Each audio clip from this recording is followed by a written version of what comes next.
Hi hello everyone welcome back to Deethu's kitchen. ನೀವೇನಾದರೂ ಹೊಸದಾಗಿ ನನ್ನ ಚಾನಲ್ನ ನೋಡ್ತಾ ಇದ್ದರೆ ಈಗಲೇ ಸಬ್ಸ್ಕ್ರೈಬ್ ಮಾಡ್ಕೊಳ್ಳಿ, ಲೈಕ್ ಮಾಡಿ, ಶೇರ್ ಮಾಡಿ, ಕಮೆಂಟ್ ಮಾಡಿ. ಈ ರೆಸಿಪಿ ಖಂಡಿತವಾಗ್ಲೂ ಇಷ್ಟ ಆಗುತ್ತೆ ಅಂತ ಅಂದ್ಕೊಂಡಿದ್ದೀನಿ.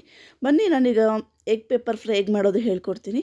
ಮೊದಲಿಗೆ ನಾನು 4 ಮೊಟ್ಟೆಗಳನ್ನು ಬೇಯಿಸಿಟ್ಕೊಂಡಿದ್ದೀನಿ. ಇದು ನಾನು ಒಂದು 10ರಿಂದ 12 ನಿಮಿಷ ಚೆನ್ನಾಗಿ ಬೇಯಿಸಿಟ್ಕೊಂಡಿದ್ದೀನಿ. ಇವಾಗ ಈ ರೀತಿ ಭಂಡಾರ ಸಪ್ರೇಟಾಗಿ ಮಾಡಿಕೊಂಡು ನಾವು ಒಂದು ಮೊಟ್ಟೆನ 2 ಭಾಗ ಮಾಡಿ ಅದರಲ್ಲಿ 2 ಭಾಗ ಮಾಡ್ಕೊಂಡಿದ್ದೀನಿ. ಹಾಗಾದರೆ ಒಂದು ಮೊಟ್ಟೆ 4 ಭಾಗ ಮಾಡ್ಕೊಳ್ತಾ ಇದ್ದೀನಿ. ಇದೇ ರೀತಿ ನೀವು 4 ಮೊಟ್ಟೆಗಳನ್ನು ಈ ರೀತಿ ಕಟ್ ಮಾಡಿ ಇಟ್ಕೊಳ್ಳಿ. ತುಂಬ ಈಸಿ ಇದೆ ರೆಸಿಪಿ, ತುಂಬ ಟೇಸ್ಟಿಯಾಗಿರುತ್ತೆ. ಯಾರು ಬೇಕಾದರೂ ಟ್ರೈ ಮಾಡ್ಬೋದು. ನೋಡಿ, ಈ ರೀತಿ ಮೊಟ್ಟೆ ಎಲ್ಲ ಕಟ್ ಮಾಡಿ ಇಟ್ಕೊಳ್ಳೋಣ. ನೆಕ್ಸ್ಟ್ ಒಂದು ಪಾತ್ರೆ ತೊಗೊಳ್ತಾ ಇದ್ದೀನಿ. ಇದಕ್ಕೆ ಸ್ವಲ್ಪ ಎಣ್ಣೆ ಹಾಕ್ಕೊಳ್ತಾ ಇದ್ದೀನಿ. ಒಂದು 2 ಟೇಬಲ್ ಸ್ಪೂನಷ್ಟು ಎಣ್ಣೆ ಹಾಕ್ಕೊಳ್ತಾ ಇದ್ದೀನಿ. ಇದಕ್ಕೆ ನಾನು ಅರಶಿನ 1/4 ಟೇಬಲ್ ಸ್ಪೂನಷ್ಟು ತೊಗೊಳ್ತಾ ಇದ್ದೀನಿ. 1/4 ಟೇಬಲ್ ಸ್ಪೂನಷ್ಟು ಪೇಪರ್ ಪೌಡ್ರ್ ತೊಗೊಳ್ತಾ ಇದ್ದೀನಿ. 1/4 ಟೇಬಲ್ ಸ್ಪೂನಷ್ಟು ಚಿಲ್ಲಿ ಪೌಡ್ರ್ ತೊಗೊಳ್ತಾ ಇದ್ದೀನಿ. ಹಾಗೆ 1/4 ಟೇಬಲ್ ಸ್ಪೂನಷ್ಟು ಉಪ್ಪನ್ನು ತೊಗೊಳ್ತಾ ಇದ್ದೀನಿ. ಇದನ್ನು ನೀವು ಸ್ಟವ್ ಹಚ್ಚೋಕ್ಕೆ ಮುಂಚೆ ಚೆನ್ನಾಗಿ ಮಿಕ್ಸ್ ಮಾಡ್ಕೋಬೇಕಾಗತ್ತೆ. ನೋಡಿ, ಸ್ಟವ್ ಹಚ್ಚಿದ್ರೆ ನಿಮಗೆ ತಳ ಹಿಡ್ಕೊಳ್ಳುತ್ತೆ. ಸ್ಟವ್ ಹಚ್ಚೋಕ್ಕೆ ಹೋಗಬೇಡಿ. ಈ ಮಸಾಲೆನ ನೀಟಾಗಿ ಮಿಕ್ಸ್ ಮಾಡ್ಕೊಳ್ಳಿ. ಫಸ್ಟು ನೀಟಾಗಿ ಮಿಕ್ಸ್ ಮಾಡಿಕೊಂಡು ನಾವು ಕಟ್ ಮಾಡಿ ಇಟ್ಕೊಂಡಿದ್ವಲ್ಲ ಮೊಟ್ಟೆನ, ಅದನ್ನು ಇದಕ್ಕೆ 1 ಬೈ 1 ಹಾಕ್ಕೊಳ್ಳೋಣ. ನಾವೇನಾದರೂ ಈಗ ಸ್ಟವ್ ಹಚ್ಬಿಟ್ಟು ನಾವು ಫ್ರೈ ಮಾಡೋಕ್ಕೆ ಹೋದರೆ ನಮಗೆ ಕರೆಕ್ಟಾಗಿ ಅದು ಮಸಾಲೆ ಹಿಡಿಯೋಲ್ಲ ಮೊಟ್ಟೆ. ಸೊ ಅದಕ್ಕೆ ನಾನಿವಾಗ ಒಂದೊಂದೇ ಮೊಟ್ಟೆ ಹಾಕ್ಕೊಳ್ತೀನಿ. ನೋಡಿ, ಈ ರೀತಿ ಒಂದೊಂದೇ ಮೊಟ್ಟೆ ಹಾಕ್ಕೊಂಡು ಆ ಮಸಾಲೆ ಚೆನ್ನಾಗಿ ಮೊಟ್ಟೆ ಹಿಡಿಬೇಕು, ಚೆನ್ನಾಗಿ ಮಿಕ್ಸ್ ಮಾಡ್ಕೋಬೇಕು. ನೋಡಿ, ಖಂಡಿತವಾಗ್ಲೂ ನಿಮಗೆ ಈ ರೆಸಿಪಿ ಇಷ್ಟ ಆಗುತ್ತೆ. ಇಷ್ಟ ಆದರೆ ಲೈಕ್ ಮಾಡಿ, ಶೇರ್ ಮಾಡಿ, ಕಮೆಂಟ್ ಮಾಡಿ. ನೋಡಿ, ಈ ರೀತಿ ಚೆನ್ನಾಗಿ ಮಿಕ್ಸ್ ಮಾಡ್ಕೋಬೇಕಾಗತ್ತೆ. ನೋಡಿ, ಇದೊಂದು ಮಿಕ್ಸ್ ಮಾಡಿಕೊಂಡು ಒಂದು 5ರಿಂದ 10 ನಿಮಿಷ ಮ್ಯಾರಿನೇಟ್ ಹಾಕಬೇಕು.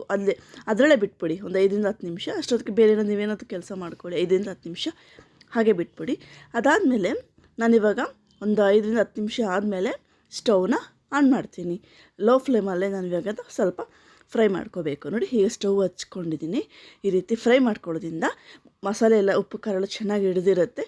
ಮತ್ತು ನಿಮಗೆ ಮೊಟ್ಟೆ ಬ್ಯಾಕ್ ಸೈಡಲ್ಲಿ ಕ್ರಿಸ್ಪಿಯಾಗಿರುತ್ತೆ. ನಿಮಗೆ ತಿನ್ನಬೇಕಾದ್ರೆ ಕ್ರಿಸ್ಪಿಯಾಗಿ ಚೆನ್ನಾಗಿರುತ್ತೆ. ನೋಡಿ, ಈ ರೀತಿ ರೋಸ್ಟ್ ಮಾಡ್ಕೊಳ್ಳಿ ನೀಟಾಗಿ. ತುಂಬ ಟೇಸ್ಟಿಯಾಗಿರುತ್ತೆ ರೆಸಿಪಿ. ನಿಜವಾಗ್ಲೂ ನಿಮಗೆ ಇಷ್ಟ ಆಗುತ್ತೆ. ನಿಮ್ಗೆ ಇಷ್ಟ ಆದಾಗ ನೀವು ಮನೇಲಿ ಟ್ರೈ ಮಾಡ್ಬೋದು ರೆಸಿಪಿನ.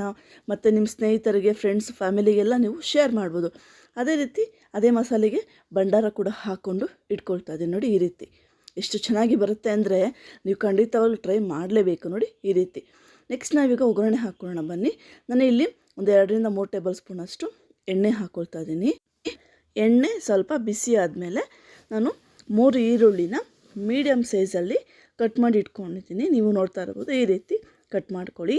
ಈರುಳ್ಳಿ ನೀವು ಫ್ರೈ ಮಾಡಬೇಕಾದ್ರೆ ಮೀಡಿಯಮಲ್ಲಿ ಇಟ್ಕೊಂಡು ಚೆನ್ನಾಗಿ ಸ್ವಲ್ಪ ಕಲರ್ ಶೇಡ್ ಆಗೋ ತನಕ ಫ್ರೈ ಮಾಡ್ಕೊಳ್ಳಿ. ಸ್ವಲ್ಪ ಅದು ಕಲರ್ ಚೇಂಜ್ ಆಗ್ತಿದೆ ಅನ್ನೋ ಟೈಮಲ್ಲಿ ನಾನಿವಾಗ 2 ಬೆಳ್ಳುಳ್ಳಿನ ಬಿಡಿಸಿ ಚೆಚ್ಚಿಟ್ಕೊಂಡಿದ್ದೀನಿ.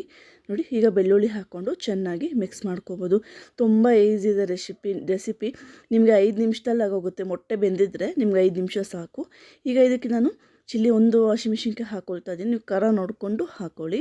ನೋಡಿ, ಈ ರೀತಿ ಚೆನ್ನಾಗಿ ಫ್ರೈ ಮಾಡ್ಕೋಬೇಕಾಗತ್ತೆ. ತುಂಬ ಈಸಿ ಇದೆಲ್ಲ ರೆಸಿಪಿ. ನೋಡಿ, ತುಂಬ ಚೆನ್ನಾಗಿದೆ. ಸ್ವಲ್ಪ ಡಿಫ್ರೆಂಟಾಗಿದೆ ಅನಿಸುತ್ತೆ. ಟೇಸ್ಟ್ ತುಂಬ ಚೆನ್ನಾಗಿರುತ್ತೆ. ಇದಕ್ಕೆ ನಾನು ಸ್ವಲ್ಪ ಕರ್ಬೇವಿನ ಸೊಪ್ಪು ಕೂಡ ಹಾಕ್ಕೊಳ್ತಾ ಇದ್ದೀನಿ. ಚೆನ್ನಾಗಿ ಫ್ರೈ ಮಾಡ್ಕೋಬೇಕು. ಹಸಿ ಸ್ಮೆಲ್ ಹೋಗೋ ತನಕ ಫ್ರೈ ಮಾಡ್ಕೊಳ್ಳಿ. ಇದಕ್ಕೆ ಸ್ವಲ್ಪ ಉಪ್ಪು ಹಾಕ್ಕೊಳ್ತಾ ಇದ್ದೀನಿ. ಪುಡಿ ಉಪ್ಪು ಒಂದು 1/4 ಟೇಬಲ್ ಸ್ಪೂನಷ್ಟು. ನೋಡಿ, ಉಪ್ಪು ಬೇಕಾದ್ರೆ ನೀವು ಲಾಸ್ಟಲ್ಲಿ ಹಾಕ್ಕೊಳ್ಬೋದು. ನೋಡಿ, ಇದಕ್ಕೆ 1/4 ಟೇಬಲ್ ಸ್ಪೂನಷ್ಟು ಪೇಪರ್ ಪೌಡ್ರು ಕೂಡ ಹಾಕ್ಕೊಳ್ತಾ ಇದ್ದೀನಿ. ಚೆನ್ನಾಗಿ ಮಿಕ್ಸ್ ಮಾಡ್ಕೋಬೇಕು. ನಾನಿವಾಗ ಇದಕ್ಕೆ ನೆಕ್ಸ್ಟು ಸ್ವಲ್ಪ ಗರಂ ಮಸಾಲ ತೊಗೊಳ್ತಾ ಇದ್ದೀನಿ. ಒಂದು 1/4 ಟೇಬಲ್ ಸ್ಪೂನಷ್ಟು ತೊಗೊಳ್ತಾ ಇದ್ದೀನಿ. ಇದಕ್ಕೆ ನೀವು ಒಂದು ಅರ್ಧ ಟೇಬಲ್ ಸ್ಪೂನಷ್ಟು ಧನಿಯಾ ಪುಡಿ ಕೂಡ ಹಾಕ್ಕೋಬೇಕು. ಯಾಕಂದ್ರೆ ನಂದು ವೀಡಿಯೋ ಸ್ಕಿಪ್ ಆಗೋಗಿದೆ ಅದು. ಈ ರೀತಿ ಧನಿಯಾ ಪುಡಿ ಎಲ್ಲ ಹಾಕಿದ್ಮೇಲೆ ಈಗ ಮೊಟ್ಟೆ ನಾವು ಫ್ರೈ ಮಾಡ್ಕೊಂಡಿದ್ವಲ್ಲ ಮೊಟ್ಟೆ, ಅದನ್ನು ಈ ರೀತಿ ಹಾಕ್ಕೊಳ್ಳಿ. ತುಂಬ ಈಸಿ ಇದೆಲ್ಲ ರೆಸಿಪೀಸ್. ತುಂಬ ಟೇಸ್ಟಿ ಕೂಡ ಚೆನ್ನಾಗಿರುತ್ತೆ. ನೋಡಿ, ಈ ರೀತಿ. ಬೇಕಾದರೆ ನೀವು ಮೊಟ್ಟೆ ಈ ರೀತಿ ಬೇಡ, ಸ್ವಲ್ಪ ನಿಮಗೆ ದಪ್ಪ ಇರಬೇಕು ಅಂದರೆ ಒಂದು ಮೊಟ್ಟೆನ 2 ಭಾಗ ಮಾಡಿ ಕೂಡ ನೀವು ಮಾಡ್ಕೊಳ್ಬೋದು. ನೋಡಿ, ಈ ರೀತಿ ಚೆನ್ನಾಗಿ ತಿನ್ನೋದಕ್ಕೆ ಎಷ್ಟು ಕ್ರಿಸ್ಪಿಯಾಗಿರುತ್ತೆ ಅಂದರೆ ಎಷ್ಟು ತಿಂದರೂ ಇನ್ನೂ ತಿನ್ನೋಣ ಅಂತ ಅನ್ನಿಸ್ತಾ ಇರುತ್ತೆ. ಸ್ವಲ್ಪ ಡಿಫ್ರೆಂಟಾಗಿರುತ್ತೆ ಟೇಸ್ಟ್ ಕೂಡ. ಯಾವಾಗಲೂ ಒಂದೇ ಥರ ತಿಂದು ಬೇಜಾರಾಗಿದ್ದರೆ ಈ ರೀತಿ ಮಾಡ್ಕೊಳ್ಳಿ. ನೋಡಿ, ಈ ರೀತಿ.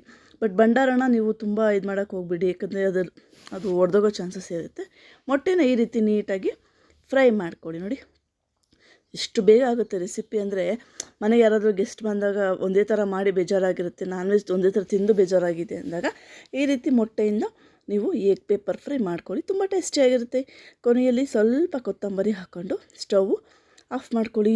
ರುಚಿಕರವಾದ ಎಗ್ ಪೆಪ್ಪರ್ ಫ್ರೈ ರೆಡಿಯಾಗಿದೆ. ಟೇಸ್ಟ್ ಮಾಡೋದಂತೂ ಬ್ಯಾಲೆನ್ಸು. ಖಂಡಿತವಾಗ್ಲೂ ನಿಮಗೆ ಈ ರೆಸಿಪಿ ಇಷ್ಟ ಆಗಿದೆ ಅಂತ ಅಂದ್ಕೊಂಡಿದ್ದೀನಿ. ಇಷ್ಟ ಆದರೆ ಲೈಕ್ ಮಾಡಿ, ಶೇರ್ ಮಾಡಿ, ಕಮೆಂಟ್ ಮಾಡಿ. ಅದಕ್ಕೂ ಮುಂಚೆ ನನ್ನ ಚಾನಲ್ನ ಇನ್ನೂ ನೀವು ಸಬ್ಸ್ಕ್ರೈಬ್ ಆಗಿಲ್ಲ ಅಂದರೆ ಈಗಲೇ ಸಬ್ಸ್ಕ್ರೈಬ್ ಮಾಡ್ಕೊಳ್ಳಿ. ಇದೇ ಥರ ಎಷ್ಟೊಂದು ವೀಡಿಯೋಸ್ನ ನನ್ನ ಚಾನಲ್ನಲ್ಲಿ ನಾನು ಅಪ್ಲೋಡ್ ಮಾಡಿದ್ದೀನಿ. ಹೋಗಿ ವಿಸಿಟ್ ಮಾಡಿ, ನಿಮ್ಮ ಫೇವ್ರೆಟ್ ರೆಸಿಪಿನ ನನಗೆ ಕಮೆಂಟ್ ಮಾಡಿ.